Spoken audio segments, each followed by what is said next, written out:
Himalayan glacier पे snowfall होता है। अब इस सीज़न में स्नोफॉल होगा, पर जैसे-जैसे स्प्रिंग सीज़न आएगा तो मेल्ट होगी, तो वो भई बहुत जल्दी मेल्ट हो जाती है और उसकी वजह से पानी कहाँ आएगा? नीचे आएगा, लेक में जमा हो जाएगा और लेक में बेटा कि उसकी जो तटबंध है, लेक के किनारे हैं, वो टूट जाते हैं और उसके बाद जो फ्लड आई केदारनाथ में, भई अगर थोड़ा बहुत नेट पे सर्च करोगे तो बेटा वो स्नो मेल्ट की फ्लड थी, कि भई लेक की तटबंध टूट गए और निचले इलाके में फिर बाढ़ आ गई थी। ठीक है, मैं ये कहना मैम चाह रही हूँ बेटा। हाँ, मैम बोलो। इसमें ड्रॉट भी आ सकता है? ये पीडीएफ तो नहीं है बेटा, लिंक पे तो खुलना तो चाहिए, नहीं खुल रहा क्या? तो किस सबका नहीं, एक बच्चे ने तो बेटा उसका पीडीएफ बना के भी डाल दिया, मतलब कि सेकंड वाले ग्रुप के बच्चों ने तो सेकंड क्लास के जो बच्चे हैं उसमें तो किसी ने पीडीएफ बना के एक्सेस मांग रहा है। ऐसा तो मैंने तो कोई प्रोटेक्शन लगाई नहीं रखी कि चलो मैं सब में शेयर हो ही गया, देखते हैं बेटा आज हमारा शेयर कि हो पाएगा नहीं, मैं ऐसे देखना भी चाह रही थी। अगर अभी तुम्हारा एक्सेस मांग रहा है तो मैं एक बार देख लेती हूँ, वैसे मैंने किया। अब देखो, हम आ गए थे बच्चों काज ऑफ फ्लड पे, ठीक है? तो काज ऑफ फ्लड जो, क्या कह रहे हो बेटा? दोबारा से डाल दूँ लिंक? ऐसे अच्छा, अच्छा, ठीक है बेटा, दोबारा से डाल रही हूँ और जिस बच्चे ने पी वर्ड की वो एज़ इट इज़ डाली है, वो बच्चा बेशक औरों में भी डाल सकता हो या तुम्हारा कोई ग्रुप हो तो उसमें डाल दो, ठीक है? तो देखो जिस बच्चे का ये था फ्लैश फ्लड का, उसको आई थिंक पता चल गया होगा बेटा कि फ्लैश फ्लड क्या है, अलग चीज़ है और क्या कहते हैं आपका स्नो मेल्ट की जो है वो बिल्कुल अलग चीज़ है। जिस भी बच्चे ने मेरे को ये क्वेश्चन किया था, उसको समझ आ गई ना ये बात बेटा? स्नो मेल्ट एक अलग चीज़ है और कॉपी लिंक एड्रेस और ये आपकी अलग चीज़ है। भई कौन-सी क्लास के बच्चे बोल रहे हैं कि लिंक दोबारा से डाल दो? क्योंकि बेटा को उसी में डालो। बताइए किस कौन से में बेटा? सेकंड में ओके बच्चों, ओके, ओके, ठीक है डाल रही हूँ।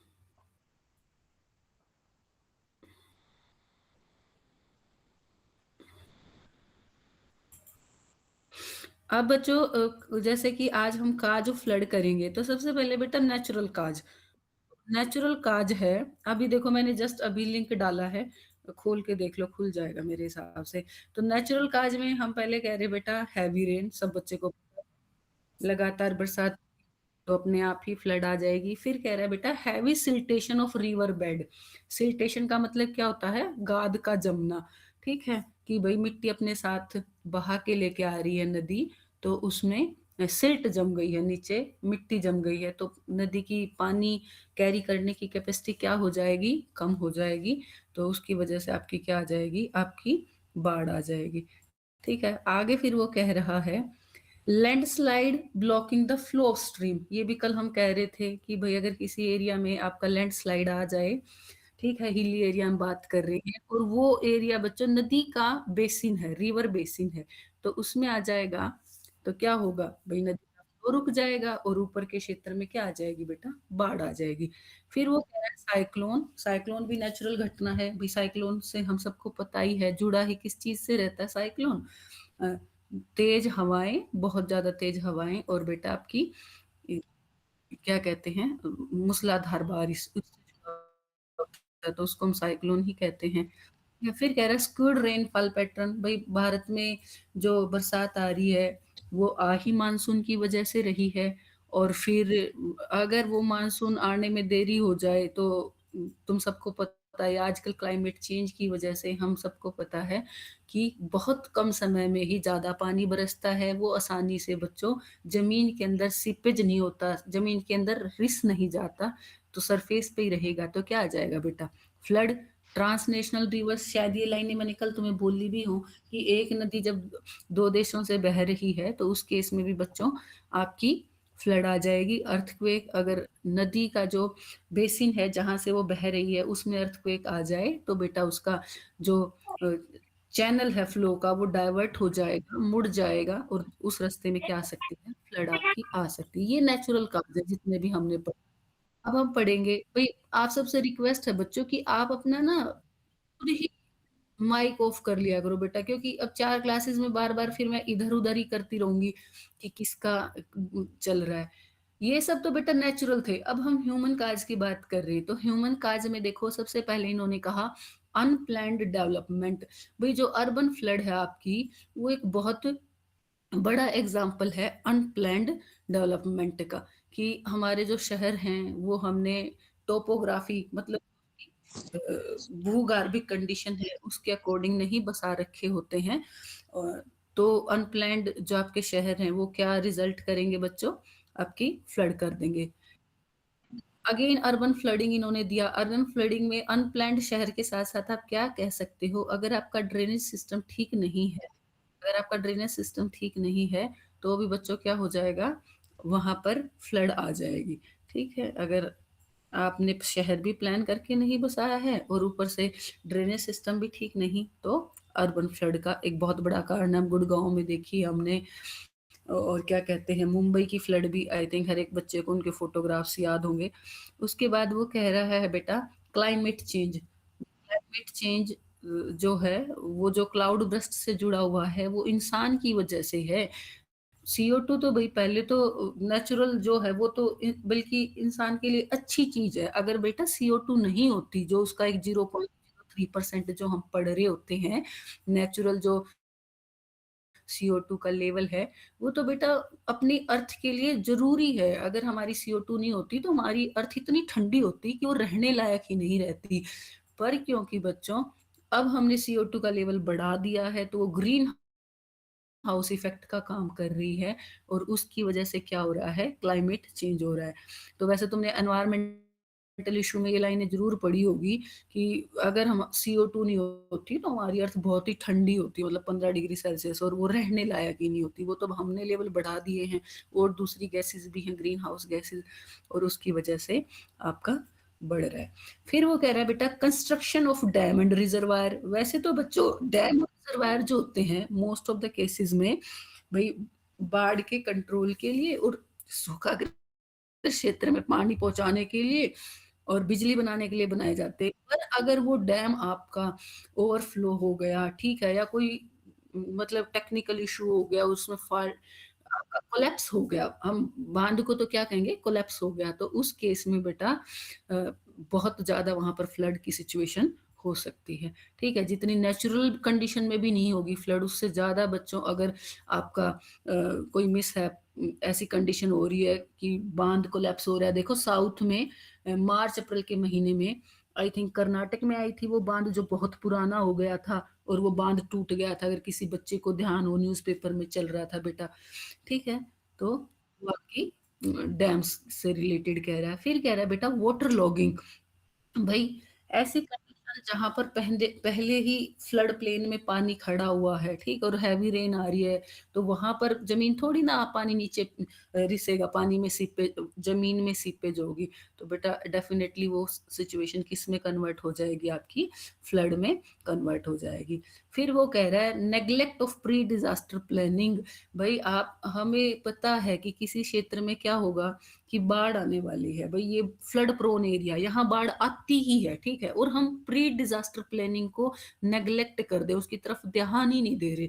डिज़ास्टर प्लानिंग का मतलब बेटा कि आप नदी में से नदी के जो एम्बैंकमेंट होते हैं, जो किनारे होते हैं, आप स्ट्रॉन्ग कर रहे हो, या बच्चों आप लोगों को अवेयर कर रहे हो, आपने फ्लड प्लेन में रिहाइश ही बना दी है। तो ये अगर आप नेग्लेक्ट करोगे, तो बेटा डेफ़िनेटली तो सिचुएशन वर्स हो जाएँगी। भई अब न्यूज़पेपर जिस भी बच्चे ने पढ़ा, तो वो पढ़ रहे थे भई ऐसे एम्बैंकमेंट जो है नदी के, एम्बैंकमेंट का मतलब समझ भई नदी की जो मेड दीवार कंक्रीट वॉल बनाई जाती है, वो बनाई नहीं गई थी पंजाब में, ऐसे कि सेंटर ने फंड रिलीज़ नहीं किया। वो तो दोनों एक-दूसरे को ब्लेम कर ही रहे थे, पर बेटा किसने सहा? सहा तो लोगों ने, ठीक है? तो अगर तुम्हारे जो फ्लड आते हैं, तो वो बेटा तुम नेचुरल और ह्यूमन मेड करके दोनों को क्लब करके लिख दोगे। फिर तुम्हारा अगला जो टॉपिक आता है, वो आता है बेटा इम्पैक्ट ऑफ फ्लड, ठीक है? तो इम्पैक्ट ऑफ फ्लड भई जैसे ये कह रहे हैं कि फ्लड जो है ना वो मोस्ट फ्रीक्वेंट अकरिंग जो है आपका नेचुरल डिजास्टर है। और हम फ्लड से बहुत पॉसिबिलिटी है कि हम उससे बच पाएँ, उसका जो हैज़ार्ड है उससे हम बच पाएँ। पर अगर हम नेग्लिजेंस कर रहे हैं और हमारी प्री डिज़ास्टर प्लानिंग अच्छी नहीं है, तो वो बहुत डिवास्टेटिंग भी फ्लड हो सकती है, इंसान के लिए हानिकारक हो सकती है। तो हमने बेटा इफेक्ट ऑफ फ्लड को 3 कैटेगरी में डिवाइड किया है, प्राइमरी, सेकेंडरी और टर्शरी। तो प्राइमरी इफेक्ट का मतलब क्या है? प्राइमरी इफेक्ट का मतलब बच्चों, जब आपकी सीधे-सीधे लॉस हो रहा है पानी की वजह से, उसको हम कह रहे हैं प्राइमरी इफेक्ट।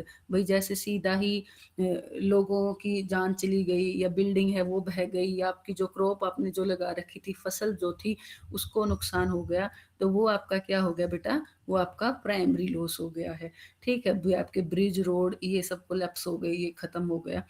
फिर आता है बेटा सेकेंडरी इफेक्ट। सेकेंडरी इफेक्ट बेटा की जो प्राइमरी से जुड़ा हुआ है, भई आपकी मान लो कि पानी भरा और आपके जो गोडाउन्स थे अनाज के वो भी बह गए, तो उस टाइम पे और आपकी क्रॉप भी खत्म हो गई, तो क्या हो जाएगा बेटा?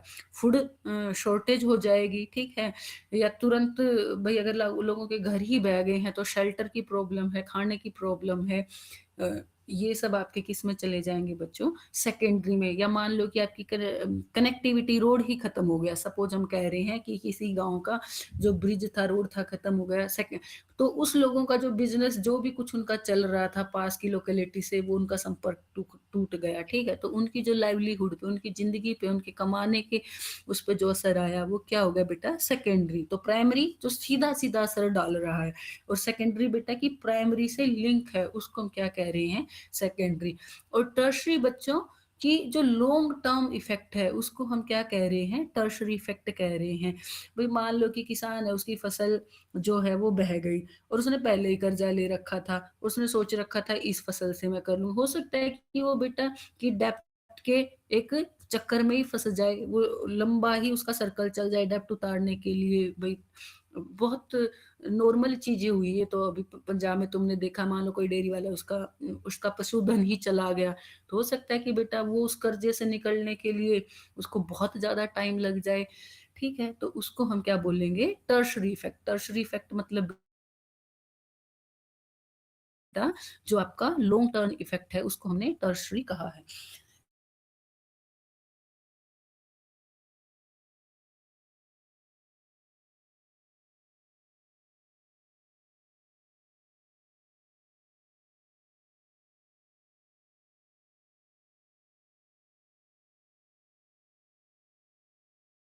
जान चली जाती है वजह से। और अगर तुमने अब की बार के वीरता पुरस्कार देखे हो तो बड़ी ही बेटा बिल्कुल दिल दहलाने वाली, मतलब हर किसी को रुला देने वाली स्टोरी एक लड़के की बता रखी थी जिसको वीरता पुरस्कार मिला कि उसने कैसे बचा रहा था, 9 लोगों को उसने बचाया पंजाब में। पर एक 7-8 साल का बच्चा था, उसकी मदर ऐसे बह गई और वो उसको चुप भी नहीं करवा पाया, मतलब वो अपनी मदर के लिए रो रहा है ऐसे। अ, कहने का मतलब लॉस ऑफ लाइफ। हम सबको पता है कि अब की बार पंजाब में काफ़ी कुछ हुआ है, लॉस ऑफ लाइफ जो अभी रिसेंट हमारा चल रहा है, तो बच्चे आसानी से इस चीज़ को लिख सकते हैं। फिर वो कह रहा है बेटा डिस्प्लेसमेंट ऑफ पीपल, भई लोगों का विस्थापन हो जाना, भई जब उनका घर ही चला गया, सब कुछ चला गया, ठीक है बच्चों? तो वो क्या हो गए? विस्थापित हो गए, उनको दोबारा बसाना पड़ेगा, इस चीज़ को हम कह रहे हैं। फिर है health risk and water borne disease, भई बाढ़ के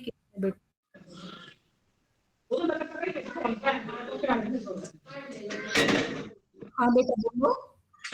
मैं रोटी खाऊं पहले फिर देखिए। पहले मैं रोटी खाऊं फिर दिखाऊंगी। नहीं खाते खाते नहीं स्क्रीन नहीं चल मम्मी रही, ने ये कहना चाह रहे हो? बेटा तुम अपने लिंक खोलो, अब पता नहीं किसी ये क्लास 3rd है, इसमें तो इसमें भी रुकी हुई है। हाँ, मैं सही कहा तुमने, इसमें भी रुकी हुई है। डॉक्यूमेंट तो ओपन हो जाना चाहिए था बेटा, डॉक्यूमेंट तो मेरे हिसाब से पहले वाला अगर ओपन हुआ है तो ये भी हो जाना चाहिए था। इसमें मैंने कोई पासवर्ड तो नहीं डाला था। चलो आज तुम ऐसा तो नहीं होना चाहिए था बेटा। ऐसा है कि अभी तो तुम सुन लो, जैसे कि अ, ये तो अभी मैं मुझे कोई डायग्राम तो दिखाना नहीं है, और जब मैं डायग्राम दिखाऊंगी ना तब मैं कोशिश करूँगी कि ये स्क्रीन चल जाए। मैं जैसे बेटा आज ये मान के चल रही हूँ कि मेरा फ्लड का टॉपिक कंप्लीट हो जाए। तो अभी तो तुम्हें ऐसा तो नहीं लग रहा होगा ना कि कुछ समझ नहीं आ रहा? अगर नहीं आ रहा तो मुझे बता दो, फिर मैं उस प्रोसेस में ये टेक्निकल चीज़ें बेटा फिर मेरा बहुत टाइम ले जाती हैं, ठीक है? और पढ़ाई का उतना फ्लो नहीं बन पाता। तो मुझे यही लग रहा है कि अभी तो तुम सुन लो, ठीक है? ये वाटर लॉगिंग पे अटक गई है, मुझे भी अब दिखी है तुम्हारी ये, ठीक है? अब पता नहीं स्क्रॉल क्यों नहीं हो रही है बेटा, मुझे खुद समझ नहीं आता है कई बार। मैं या तो इतना मुझे है नहीं। अब तुम्हारी हुई चली क्या? कोई भी बच्चा बताए स्क्रीन?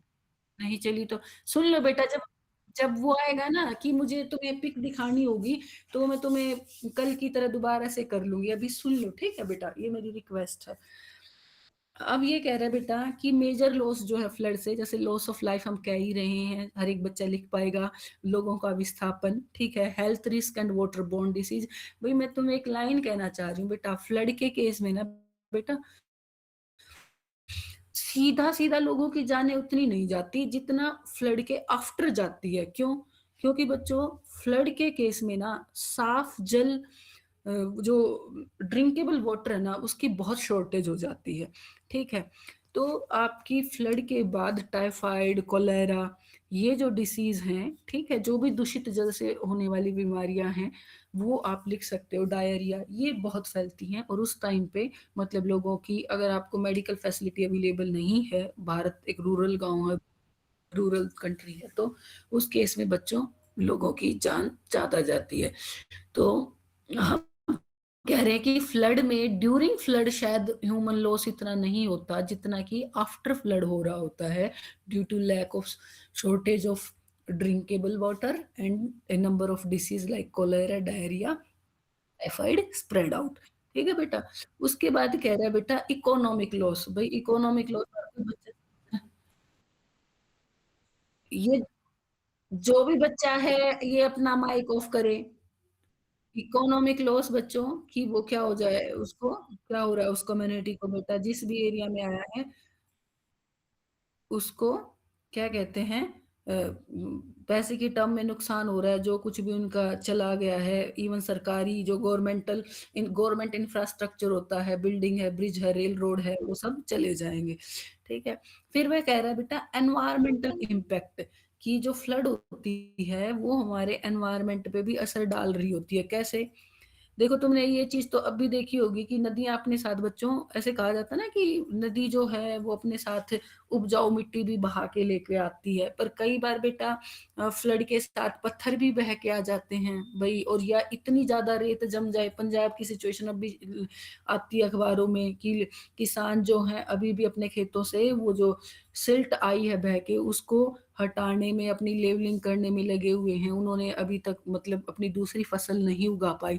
तो एनवायरमेंटल लॉस, एनवायरमेंटल इम्पैक्ट बेटा कि आपकी हो सकता है कि जो डाइवर्सिटी है वो वहाँ पर क्या हो जाए बिल्कुल ही खत्म हो जाए। वो उस चीज़ को कहना चाह रहा है आपका एनवायरमेंटल इम्पैक्ट में कि जो भारत में गंगेटिक डॉल्फिन और घड़ियाल हैं यमुना रिवर में उनकी पॉपुलेशन पे इफेक्ट आया है फ्लड के दौरान, ठीक है? ये कहना चाह रहा है।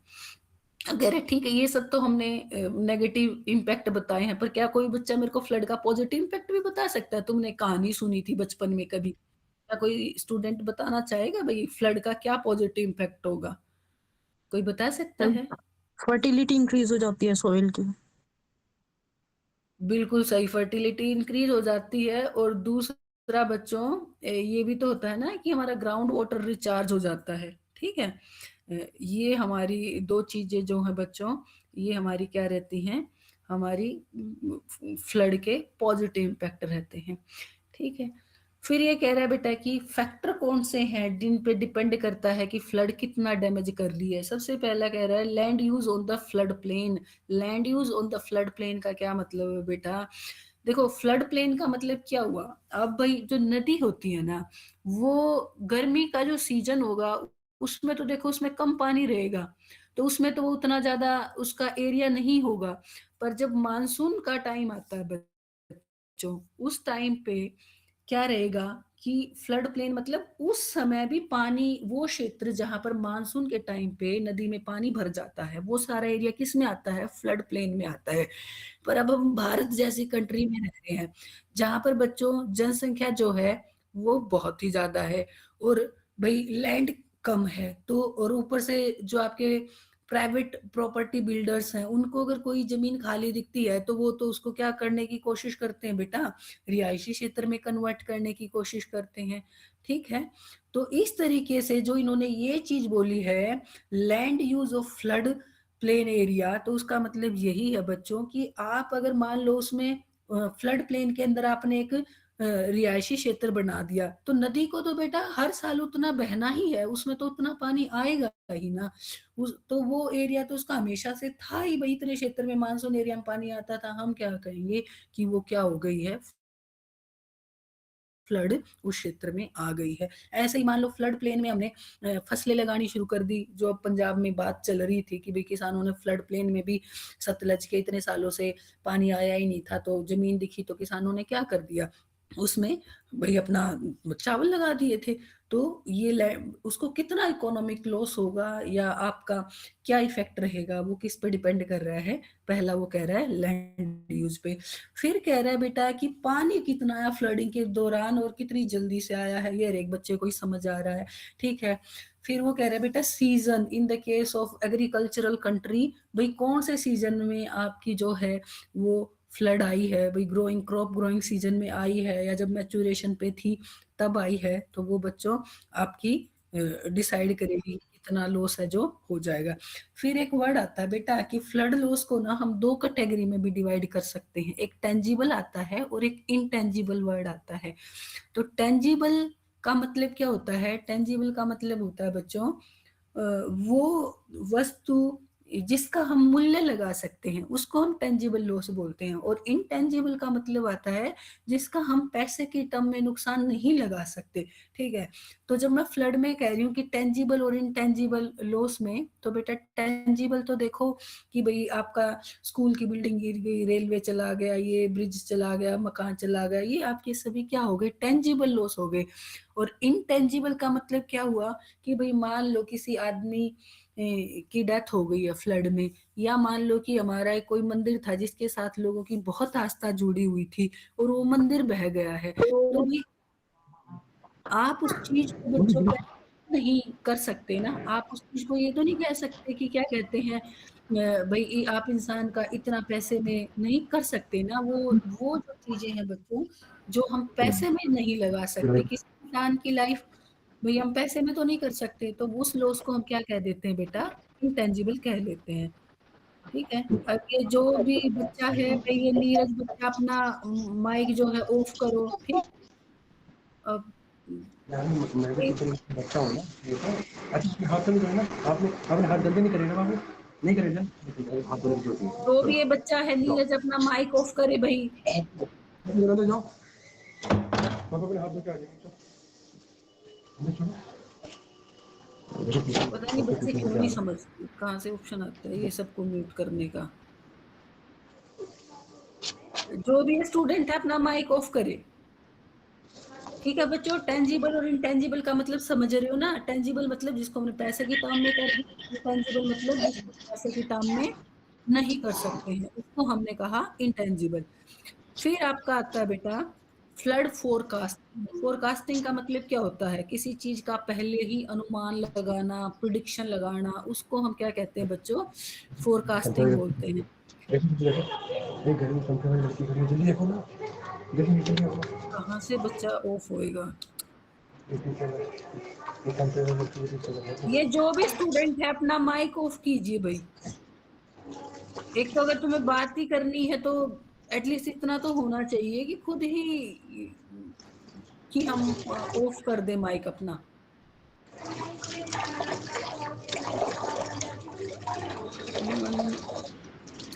फ्लड फोरकास्टिंग बच्चों, फोरकास्टिंग का मतलब क्या है? किसी भी बेटा फोरकास्टिंग हम यहाँ पर जब भी तुम किसी डिजास्टर आ की जाओ फोरकास्टिंग करोगे ना, तो उसका आ जाओ, मतलब ये है कि तुम डेट बता रहे हो, तुम टाइम बता रहे हो और मैग्नीट्यूड बता रहे हो उस डिजास्टर की, उसको हम फोरकास्टिंग कहेंगे। भई ऐसे नहीं जैसे मैं ऐसे कह दूँ कि 3 महीने बाद यहाँ पर फ्लड आ जाएगी, वो फोरकास्टिंग नहीं है। फोरकास्टिंग का मतलब कि भई आप डेट, टाइम और मैग्नीट्यूड भी बता रहे हो। तो बेटा उसको आपने आप लगाई? नहीं लगाई, जब मैं करता मैं करता हूँ, ये थोड़ा करता है। मैं तो बिलीव ही कर देती हूँ कौन बच्चा है ये। जरा मैं बुलाती हूँ। उत्कर्ष क्या कर रहे हैं?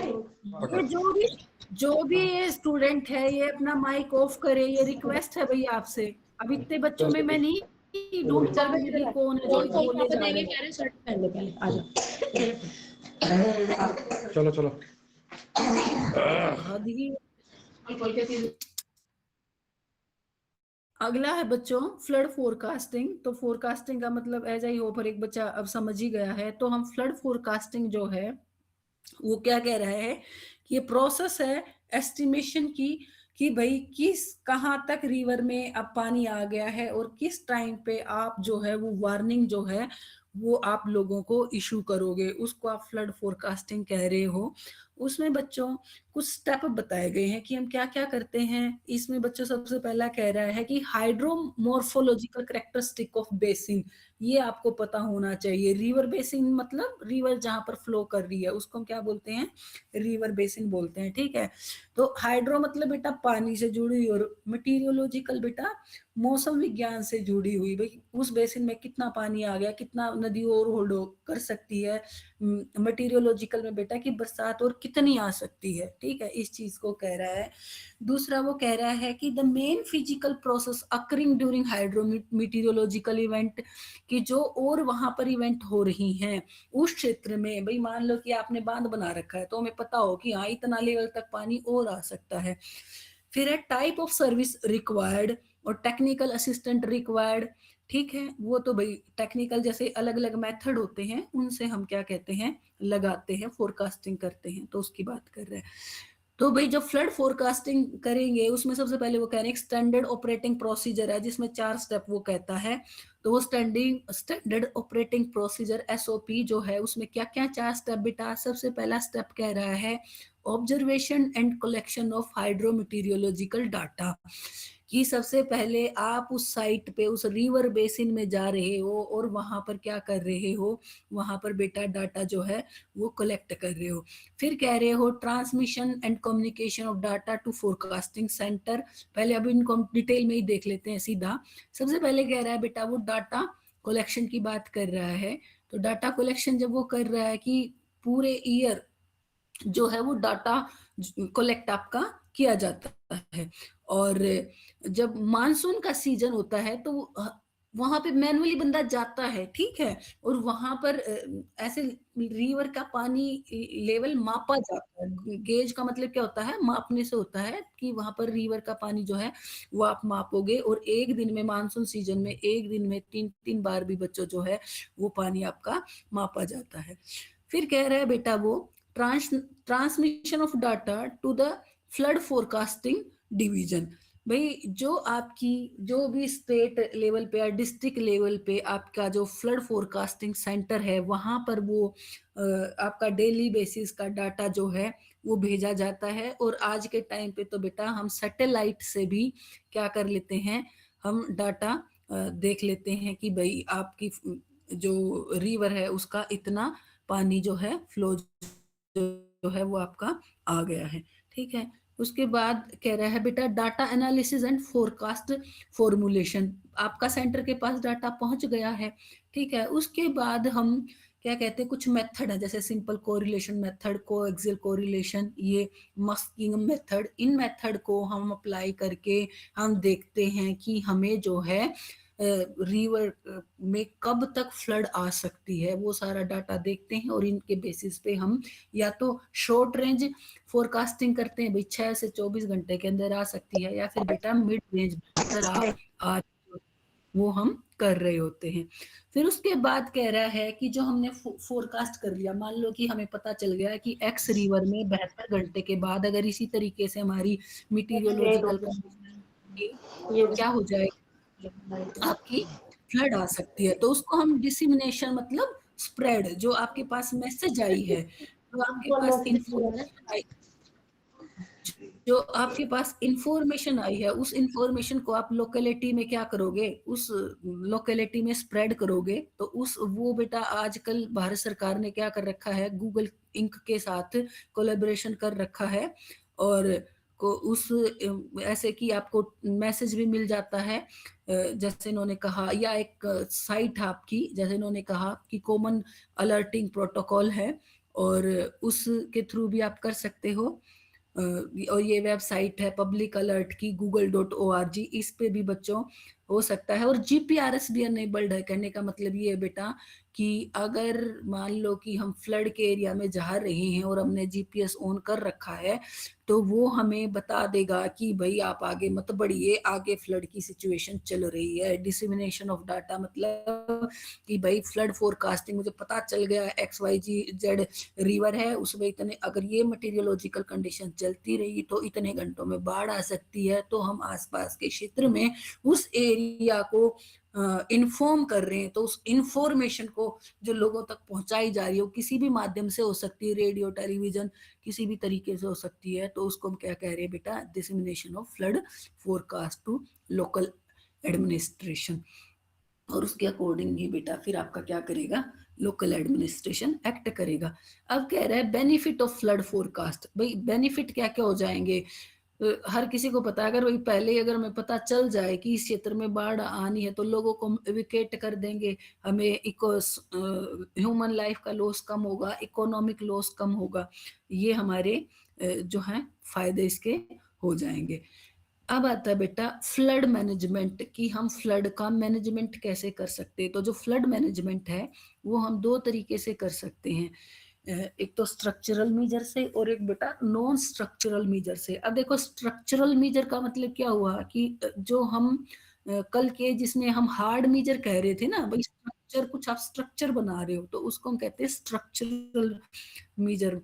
तो हमने बांध बना दिया या जो भी हमने नदी को ऐसे डिसिल्टेशन कर दिया, कुछ आपने बनाया, कुछ किया, वो स्ट्रक्चरल मेजर होते हैं। और नॉन स्ट्रक्चरल बेटा कि हमने जिनमें कुछ बनाया नहीं है, कोई आपने कोई ऐसे स्पेसिफिक स्ट्रक्चर नहीं खड़ा किया है, अदर देन दैट आपने यूज किए, तो आप उसको क्या कहते हो, नॉन स्ट्रक्चरल मेजर कहते हो। अब देखो जो स्ट्रक्चरल मेजर होते हैं वो कॉस्टली होते हैं, टेक्निकल होते हैं, और जो डेवलप्ड कंट्री हैं वही उनको बना सकती है। अगर कोई पुअर कंट्री है या डेवलपिंग कंट्री है जिसके पास इतनी टेक्निक नहीं है, मान लो कि भाई किस तरीके से बांध बनाया जाए कि वो इतने ज्यादा पानी को एकोमोडेट कर ले और टूटे ना, तो मतलब इस सब में क्या चाहिए आपके पास, साइंस, टेक्नोलॉजी, पैसा, ये सब चाहिए। तो कह रहा है स्ट्रक्चरल मेजर महंगे हैं बनाने के लिए, ठीक है, और उनका फिर रख रखाव भी करना पड़ता है, पर वो कहीं ना कहीं बहुत इंश्योर कर देते हैं आपको बाढ़ के कंट्रोल के लिए। पर अगर in the case structural measure collapse हो रहे हैं तो बाढ़ का जो लेवल होगा वो बेटा नॉर्मल बाढ़ से भी बहुत ज्यादा हाई हो जाएगा, क्योंकि आपने पानी को क्या कर रखा था, आपने पानी को इकट्ठा वहां पर कर रखा था, ठीक है।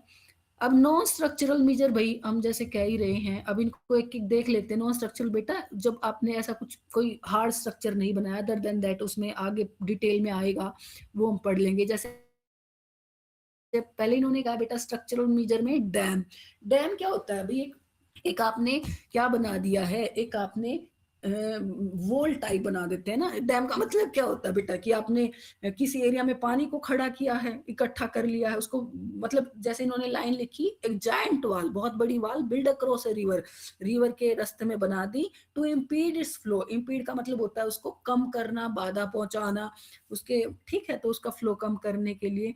और फिर क्या कहते हैं बेटा, बांध जब हम बना रहे हैं तो हम उस टाइम पे हमने बड़े साइंटिफिक तरीके से बनाया, और फिर धीरे धीरे पानी डाउनवर्ड साइड नीचे की तरफ जा रहा होगा, हम उसको कंट्रोल करते हैं कि बांध से कितना पानी हम नीचे की तरफ छोड़ें, ठीक है, और उसकी कैपेसिटी रहेगी बांध की वाटर को होल्ड करने की। फिर इन्होंने कहा बेटा आर्टिफिशियल लीवी एंड एम्बेकमेंट। आर्टिफिशियल लीवी और एम्बेकमेंट का मतलब ये हुआ बच्चों, जो नहरें होती है, जैसे हर एक बच्चे ने नहर तो जरूरी देखी होगी, नहर जब हम देखते हैं तो उसके दोनों साइड है कि बेटा सीमेंट और ईंट से बने होते हैं ना किनारे, तो वो जो किनारे बने हुए ना उसको ही हम एम्बैकमेंट कहते हैं।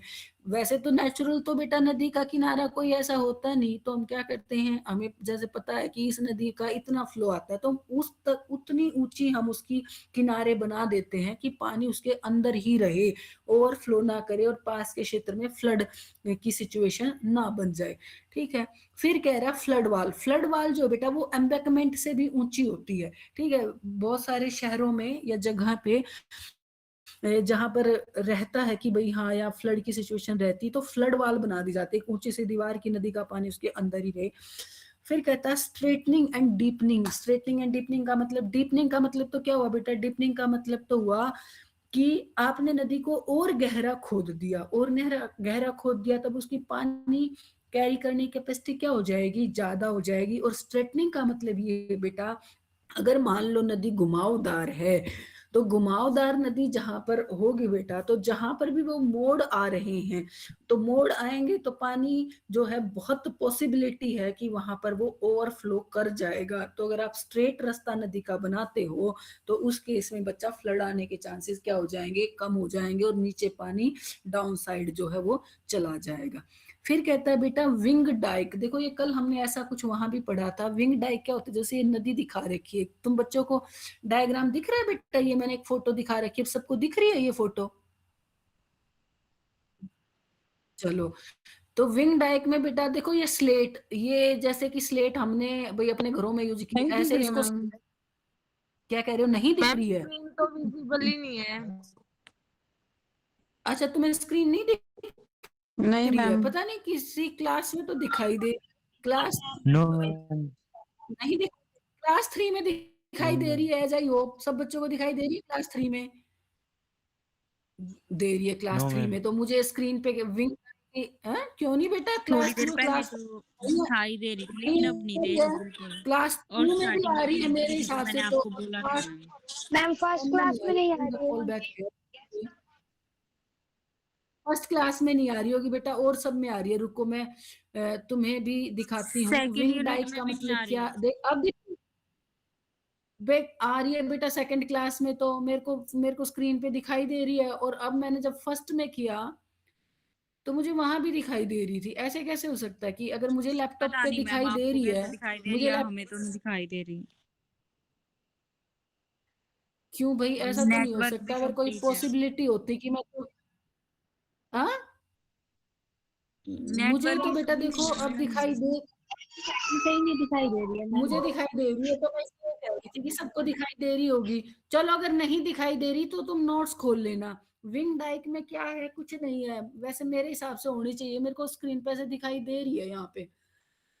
जब मैंने तुम्हारी क्लास खोल के देखी ना, तो उसमें यही विंग टाइप का ही फोटो निकला हुआ है, तो मैं ये कहना चाह रही हूँ। या तुम गूगल में भी ऐसे गूगल कर लो विंग डाइक, तुम्हें दिख जाए तो अगर बेटा, तो थोड़ा समझने में आसानी हो जाएगी, वरना मैं, देखो विंग डाइक में बच्चों ये हमने एक नदी दिखा रखी है, ठीक है बेटा, और यहाँ पे हमने ये स्लेट मतलब कि आपने कंक्रीट के ऐसे ये दीवारें सी बना दी हैं,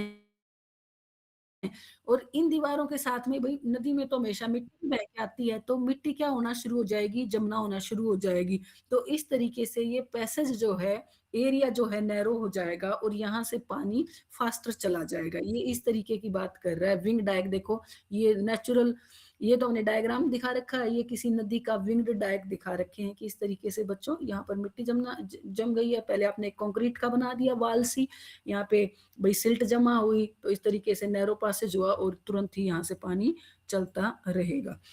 और ये आपने बांध वगैरह के फोटो दिखा रखे हैं, जैसे कि ये एम्बैकमेंट या लेवी, जिस भी बच्चे को दिखाई दे रहा है भाई, एम्बैकमेंट और लेवी, ये एम्बैकमेंट का मतलब नहर से तुम समझ सकते हो, नहर के जो किनारे होते हैं वही।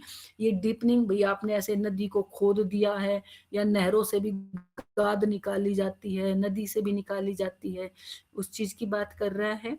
फ्लड वाल बेटा, ये जो तुम्हें दिखाई दे रही है ना, ये ऐसे ऊंची सी दीवार, इसको हम क्या कहेंगे, फ्लड वाल कहेंगे। और डैम का तो हर एक बच्चे को पता ही है कि बच्चों, जैसे गेट होते हैं डैम में अलग अलग, कि भाई आप इतने फ्लो पे ये खोल सकते हो, इतने में ये कर सकते हो, ये चीज आपकी इन्होंने दिखाई है। अब कह रहे हैं बेटा नॉन स्ट्रक्चरल मीजर, तो हमने स्ट्रक्चरल मीजर पढ़े, अब हम कह रहे हैं नॉन स्ट्रक्चरल मीजर में।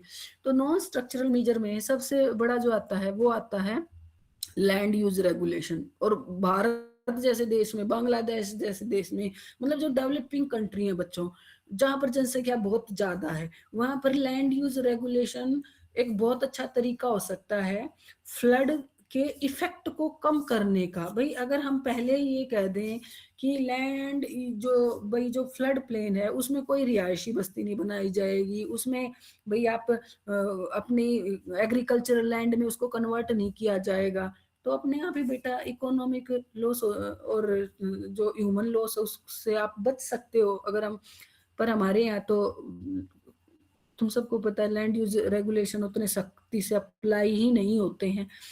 दूसरा कह रहा है बेटा policies for infrastructure planning and development in flood plain. इस चीज को, डेवलपमेंट इन फ्लड प्लेन को बेटा, ये भी बहुत इंपॉर्टेंट चीज है। देखो अब मैंने एक लाइन तुम्हें कही कि जब फ्लड आती है तो हमें सबसे ज्यादा दिक्कत किस चीज की होती है? साफ पानी की दिक्कत होती है, और उसके बाद बीमारियां फैलती हैं।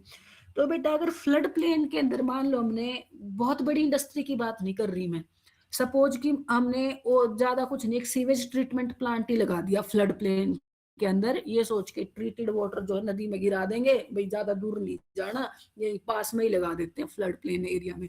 और अगर मान लो वहां पर फ्लड आती है तो जो भी सीवेज ट्रीटमेंट प्लांट का बेटा, जो भी वो घरों से जो डोमेस्टिक सीवेज का पानी था वो सब इकट्ठा हो रखा था, वो सब साथ में नदी के साथ चला जाएगा, वो आगे पानी में घुलेगा, जहां भी लो लाइंग एरिया में पानी जहां भी बहेगा, तो लोगों में बीमारियां फैलेंगी कि नहीं फैलेंगी? बहुत, आई थिंक हर एक बच्चे को डेवलपमेंट इन फ्लड प्लेन का मतलब आसानी से समझ आ गया कि हमें कोई भी ऐसी हार्मफुल इंडस्ट्रीज, भाई जिससे कोई हार्मफुल केमिकल रिलीज हो रहा है, या सीवेज, सीवेज भी बेटा क्या कहते हैं इंसान को बहुत सारी बीमारियां कर देता है, कि इस तरीके के ट्रीटमेंट प्लांट हमें नहीं लगाने चाहिए फ्लड प्लेन के अंदर। उस टाइम पे तो हम ये सोच के कर देते हैं कि भाई चलो सीधा ट्रीटेड वाटर, सीवेज का ट्रीटेड वाटर, या कोई भी इंडस्ट्री उसका ट्रीटेड वाटर नदी में चला जाएगा पास में, पर वो नहीं होना चाहिए, वो इन रेगुलेशन के अंडर ही होना चाहिए, अदरवाइज लोगों में ज्यादा बीमारियां फैलने का खतरा रहता है। तो डेवलपमेंट इन फ्लड प्लेन। फिर कह रहा है बेटा फ्लड फोरकास्टिंग एंड वार्मिंग। भाई किसी देश में अगर बहुत अच्छी फ्लड फोरकास्टिंग और वार्निंग की के तरीके हैं, अगर हमें पहले ही पता चल जाए कि इस एरिया में फ्लड आएगी, तो बहुत सारे हम इकोनॉमिक लॉस से बच सकते हैं, उसकी बात कह रहा है। फिर कह रहा है बेटा फ्लड प्रूफिंग। फ्लड प्रूफिंग जो है वो एक कॉम्बिनेशन है बच्चों किन किन चीजों का, कि आपने long term non structural measure कर रखे हैं, आपकी फ्लड फोरकास्टिंग भी बहुत अच्छी है, और आपका इमरजेंसी रिस्पॉन्स जो है किसी कंट्री का बहुत अच्छा है, तो उस चीज को हम क्या बोल देते हैं? फ्लड प्रूफिंग कह देते हैं। अब मैं तुम्हें एक लाइन कहना चाह रही हूँ बेटा, जो स्ट्रक्चरल मेजर है ना, उनमें हम फ्लड को रोक सकते हैं, कंप्लीटली रोक सकते हैं। अगर कोई बहुत बुरी डिवेस्टेटिंग कंडीशन नहीं हुई, मतलब कोई क्लाउड ब्रस्ट नहीं हुआ या अत्यधिक रेनफॉल नहीं हुआ, जो एक वहां पर किसी एरिया में एक नॉर्मल बनाया जाता है। पर जो नॉन स्ट्रक्चरल मेजर है ना, स्ट्रक्चरल मेजर बनाने में महंगे हैं और उनका रख रखाव भी टेक्निकल होता है, पर जो नॉन स्ट्रक्चरल मेजर हैं वो सस्ते हैं, करने में आसान हैं, पर आप उनसे फ्लड को होने से नहीं रोक सकते हो। आई बात समझ में?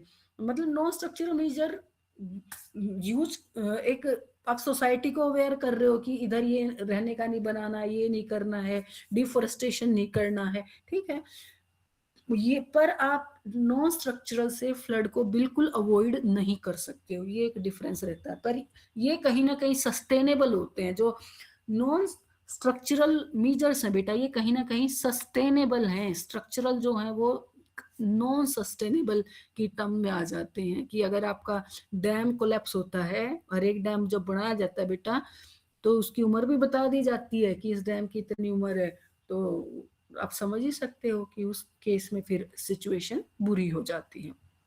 अब अगला जो टॉपिक है फ्लड में, वो तुम्हारा है इंटीग्रेटेड फ्लड मैनेजमेंट। तो इंटीग्रेटेड फ्लड मैनेजमेंट का मतलब ये है बच्चों कि जो आपके लैंड डिपार्टमेंट हैं, जो इंटीग्रेटेड लैंड और वाटर रिसोर्स जो लैंड डेवलपमेंट बोर्ड है और वाटर रिसोर्स डेवलपमेंट बोर्ड है एक रिवर बेसिन में, वो बच्चों एक दूसरे के साथ क्लब करके काम करे और इस तरीके से अचीव करे कि वहां पर जो फ्लड की सिचुएशन है वो कम से कम आए, और अगर आती है तो कम से कम इंसानी जान को और इकोनॉमिक लॉस हो, उसको हम इंटीग्रेटेड फ्लड मैनेजमेंट कहते हैं। ठीक है, तो बेटा जो इंटीग्रेटेड फ्लड मैनेजमेंट है इसकी 5 की है। सबसे पहले वो कह रहा है manage the water cycle as a whole. ठीक है, integrated land and water management.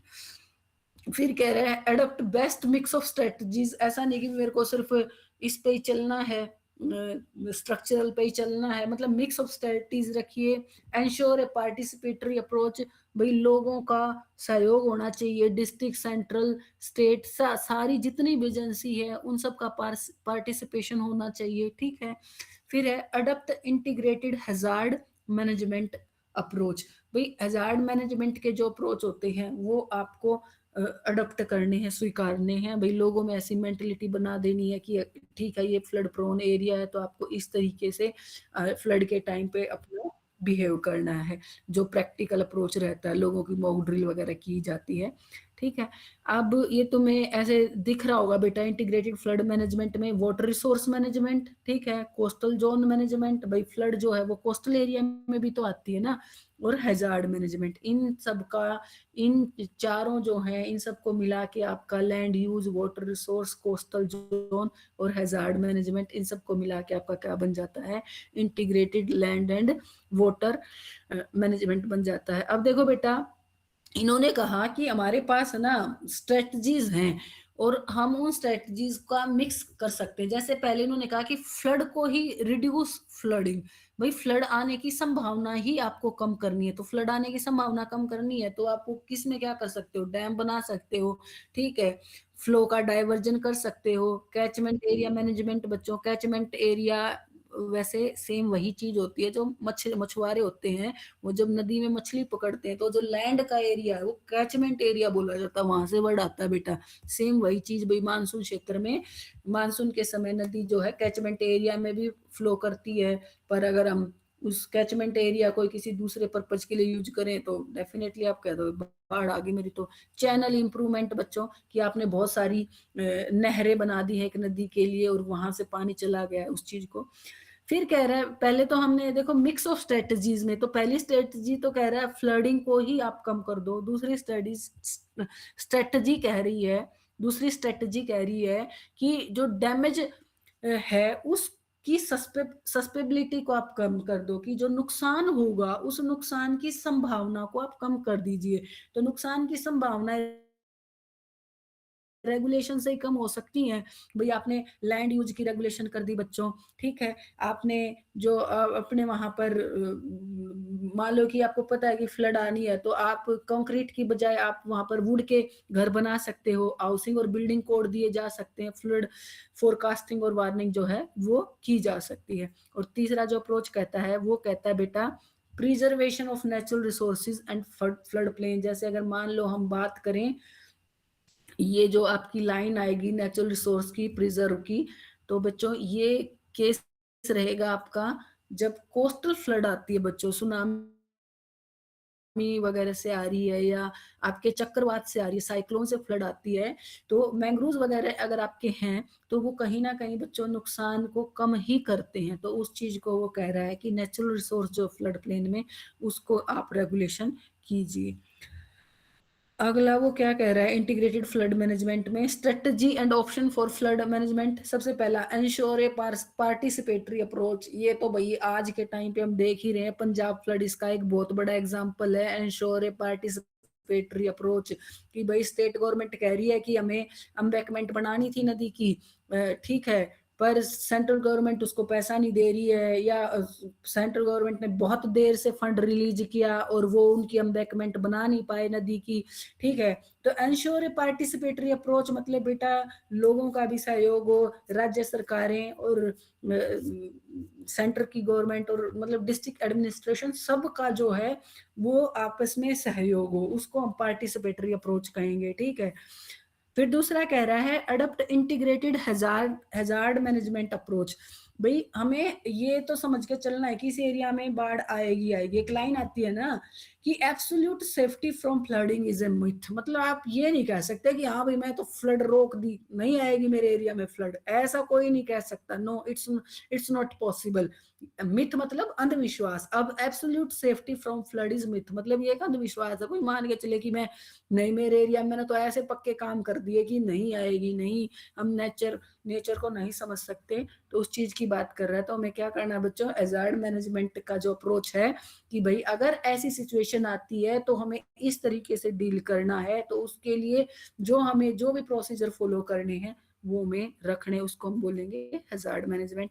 फिर आता है बेटा फ्लड कंट्रोल। फ्लड कंट्रोल कुछ नहीं है, जो अभी तक हमने पढ़ा है ना उसी को ही तुम लिख देना। जो भी आपने फ्लड मैनेजमेंट में जो भी स्ट्रक्चरल और नॉन स्ट्रक्चरल मेजर लिखे, वो सब अगर आप लिख दोगे तो वही फ्लड कंट्रोल है। वही बस बातें रिपीट ही करनी है इसमें फ्लड कंट्रोल में। आई होप कि हर एक बच्चा खुद भी लिख सकता है फ्लड कंट्रोल में। स्ट्रक्चरल में लिख देगा डैम डेवलपमेंट, और नॉन स्ट्रक्चरल में बच्चों जैसे कल एक बच्चा कह रहा था डिफोरेस्टेशन, वो बिल्कुल आसानी से लिख सकते हो कि पहाड़ी एरिया में डिफोरेस्टेशन नहीं होना चाहिए, मतलब लैंड रेगुलेशन के अंडर आ जाएगा वो बच्चों।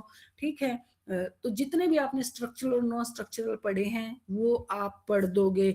एक इन्होंने लिखा रिडक्शन इन रन ऑफ बेटा।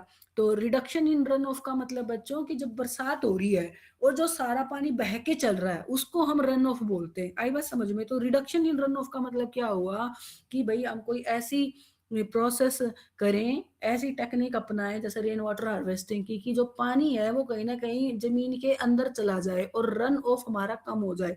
ठीक है, तो ये जो है आप लोग इसमें पढ़ लेना। अब मैं इसको फ्लड कंट्रोल मेजर्स को डिटेल में कुछ नहीं बोल रही, बस मैंने हेडिंग हेडिंग बोल दी। अगर किसी बच्चे को समझ जाए तो मेरे से बोल सकता है। ठीक है, मतलब कल मेरे से पूछ लेगा बेटा कि ये टॉपिक उसको नहीं समझ आया। और देखो ये बहुत मुश्किल टॉपिक नहीं है फ्लड कंट्रोल का।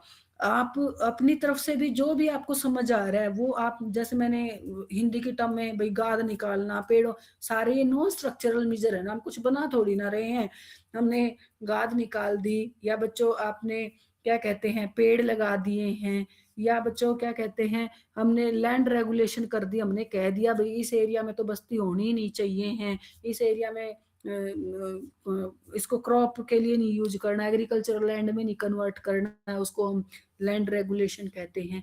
ठीक है, ये सारी चीजें ये आपने भाई जैसे दामोदर वैली का बच्चों वहां पर ऐसे डाइवर्जन कर दिया गया रिवर का, जहां जिस क्षेत्र में हर साल बाढ़ आती थी उसकी बहुत सारी ट्राइब्यूटरी कैनाल सिस्टम बना के और उस पानी का बेटा आगे डिस्ट्रीब्यूशन किया गया। तो इस तरीके की जो चीजें हैं जो पॉसिबल है वो हम कर सकते हैं। और फ्लड से सेफ्टी तो हो ही नहीं सकती, वो तो हमने देखा दुबई में भी फ्लड आ गई थी, किसी बच्चे ने को अगर फोटो ध्यान हो, ठीक है, कि जो रेगिस्तानी इलाका है और वहां पर भी बच्चों फ्लड आ रखी थी। तो वही लाइन हम चलेंगे कि absolute safety from flood is myth, पर कंट्रोल मेजर में आप लिख सकते हो स्ट्रक्चरल और नॉन स्ट्रक्चरल में बना के बहुत आसानी से। आज के लिए इतना ठीक है बच्चों। अब बताओ किसी को कोई टॉपिक अगर अभी तक जो पढ़ाया उसमें कुछ समझ ना आया तो बेटा मेरे को पूछ सकते हो कुछ भी।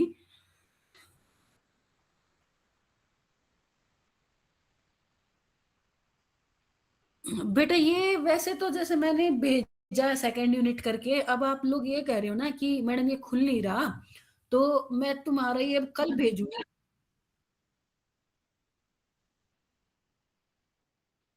रुको तो 1 मिनट रुको, मैंने ना खुद से तो खोल के देखा, खुल नहीं रही, पता नहीं एक बच्चे ने तो ना तुरंत ही वो बना के डाल दिया था। 1 मिनट रुको रुको, मैं दोबारा से करती हूँ फिर तुम बताना है खुला कि नहीं खुला।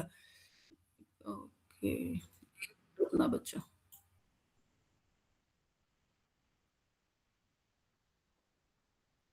कोई नहीं बेटा, मैं एक बार कोशिश कर रही हूँ, रुको। मैंने ना ये लिंक थोड़ी देर कॉपी टेक्स्ट करूँ क्या, एक बार देखना तुम, अगर तुम्हारा आज अगर मैं पेस्ट करूँ और तुम्हारा खुल जाए तो मुझे ये बताना भाई। सबसे पहले मैं क्लास 1 में ही डालती हूँ, यहाँ ज्यादा बच्चे हैं।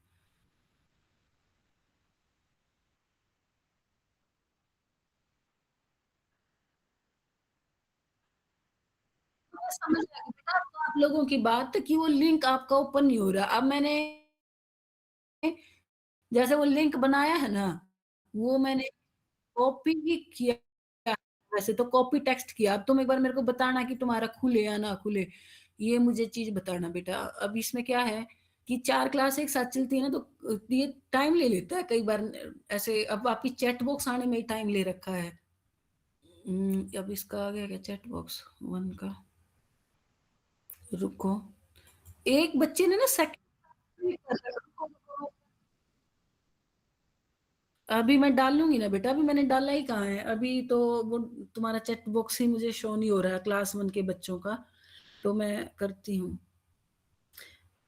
और किसी बच्चे का अगर खुल जाए तो उस अब तुम अपने व्हाट्सएप ग्रुप में ही डाल दिया करो फिर, वो और भी ज़्यादा अच्छा हो जाएगा। ये क्यों नहीं आ रहा? वेट करना। बेटा पंजाब की फ्लड में कितने बच्चों ने देखा मेन रीज़न? भई जैसे आजकल की मीडिया तो चलो हम नहीं उम्मीद करते इतना अच्छा कुछ बताएगी। किसी ने देखा बेटा कि इतनी भयानक बाढ़ आई पंजाब में, तो उसके क्या कारण रहे? देखिए बच्चों, किसी ने थोड़ा डिटेल करके देखा? भई हम भी उन भगवान की दया से बच गए, वरना हरियाणा पंजाब से ज़्यादा दूर तो नहीं है। देखा था? नहीं? उन्होंने 3-4 कारण गिनाए हुए थे बेटा। अब देखना तुम बच्चों का तुम्हारा हो जाए तो पेस्ट करती हूँ। एक बच्चे ने तो ये तुम्हारे मैसेज आ रखा है क्या शेयर, या तुमने ये बना दिया ये डिस इस बच्चे ने तो बेटा अच्छा क्लिक ही हो जाता है। अब देखना क्लास 1 के बच्चे, देखना एक बार बेटा, लिंक खुल रहा है अब तुमसे आज की सेकंड यूनिट का। एक्सक्यूज मी मैम, मैम जिसको प्रॉब्लम नहीं हो रही है वो लेफ्ट कर सकता है, फिर अभी और क्लास है अभी। बिल्कुल बेटा बिल्कुल, मैं तो बस ये तुम ऐसे कह रहे हो, वरना तो मैं अब कल ही करूंगी, मेरे को भी। नहीं, जैसे मैंने लैपटॉप में ओपन करके देखी थी पीडीएफ, वो ओपन हो गई है तो मुझे प्रॉब्लम नहीं है, तो मैं लेफ्ट कर सकती हूँ। हाँ हाँ बेटा, अगर आपका हो रही है ना, और अगर आप किसी व्हाट्सएप ग्रुप में हो तो बेटा उसको आप बच्चों में सेंड कर देना, मेरी ये रिक्वेस्ट है आपसे। बहुत सारे बच्चों का हो नहीं मैं पाता मैं ना, ट्राई करती हूँ तो और हो जाता है तो व्हाट्सएप लॉग इन करके। हाँ बेटा, तो आप एक बार ना वो बच्चों को शेयर कर देना। चलो एक बच्चे का तो पॉजिटिव रिस्पॉन्स आया, मुझे ये ठीक लग है मैम। रहा था, पता नहीं क्यों, मैंने तो अपनी तरफ से सेम ही बनाया था। ठीक है बच्चे, जिसका देखो जिसको कोई दिक्कत नहीं है वो कर दो लेफ्ट, और मैं भी बेटा बस तुम्हें मैसेज करूंगी। अब देखो भाई, जो बच्चे कह रहे हैं हमसे नहीं खुला, अब मैंने दोबारा से लिंक डाला है, क्या आपका अब खुल गया बेटा? एक बार मुझे ये रिप्लाई करो। क्लास 1 और क्लास 2 के बच्चे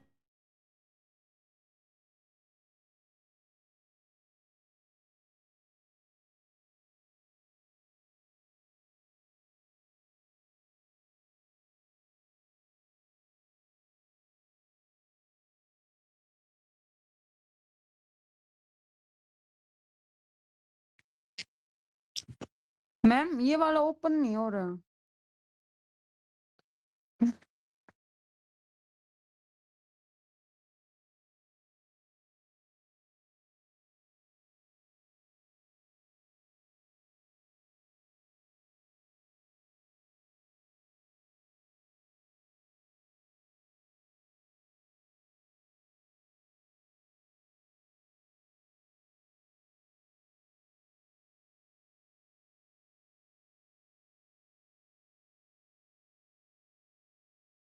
तो मैं कल से फिर से शेयर करूंगी बेटा, ठीक है?